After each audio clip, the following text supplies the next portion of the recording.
آپ کا اپنا حکیم خالد جو یہ ملتانی لایا ہوں آپ کی صحت کے تمام مسائل کا حل۔ میرے یوٹیوب چینل کو لائک کیجئے، فالو کیجئے، سبسکرائب کیجئے اور ساتھ بیل آئیکن کو دبانا نہ بھولیے تاکہ میری ہر نئی آنے والی ویڈیو آپ تک پہنچ سکے۔ اپنے کسی بھی مسئلہ کے حل کے لیے سکرین پر دیے ہوئے نمبر پر رابطہ کیجئے تاکہ آپ کے مسئلہ کو حل کیا جا سکے۔ السلام علیکم ویورز، آپ کو خوش آمدید۔ میری طرف سے تمام دیکھنے والوں کے لیے ایک نیا نسخہ، سابقہ ویڈیو کو شیئر کرنے، لائک کرنے اور ویوز دینے پر آپ کا شکریہ۔ اب آج کی نئی ویڈیو میں آپ کو معدے کے بارے میں ایک نسخہ دوں گا۔ معدے میں جلن ہونا، کھٹی ڈکاروں کا آنا، ہوا کا خارج نہ ہونا، ان تمام باتوں کے لیے ایک بہترین نسخہ، لیکن ایسا نسخہ جو بڑی آسانی سے گھر میں تیار کیا جا سکتا ہے وہ بتاؤں گا۔ سب سے پہلے تو آپ نے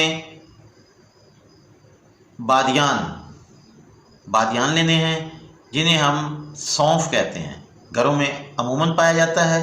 اس کے بعد دوسرے نمبر پر موٹی الائچی، جسے الائچی کلاں کہتے ہیں، موٹی الائچی جو گھروں میں عام استعمال ہوتی ہے، گرم مسالے میں یوز ہوتی ہے، اس کے دانے۔ اور اسی طرح تیسرے نمبر پر مستگی رومی۔ یہ تین چیزیں ہیں۔ یہ مستگی رومی جو ہے اسے دواخانوں سے، دیسی دواخانے جو ہیں جہاں سے جڑی بوٹیاں دستیاب ہوتی ہیں وہاں سے آسانی سے حاصل کیا جا سکتا ہے۔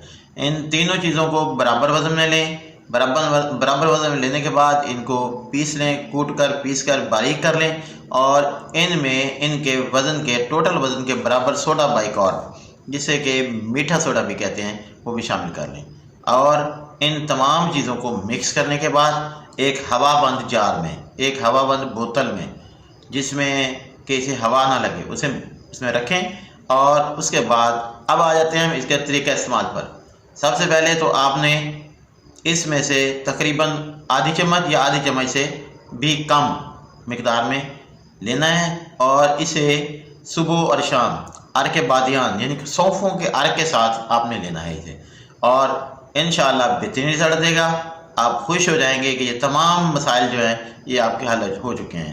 اگر بالفرض آپ کے پاس عرق سونف نہیں ہے، نہیں مل سکا، جو کہ عام طور پر آپ کو پنساریوں کی دکان سے آرام سے مل سکتا ہے، لیکن اگر پھر بھی اویلیبل نہیں ہے تو آپ اس کی جگہ پر نیم گرم پانی بھی استعمال کر سکتے ہیں۔ یہ آپ کے لیے بہت فائدہ مند ہوگا۔ ویورز، اس کو بنائیں، اس کو چیک کریں اور کمنٹ کریں۔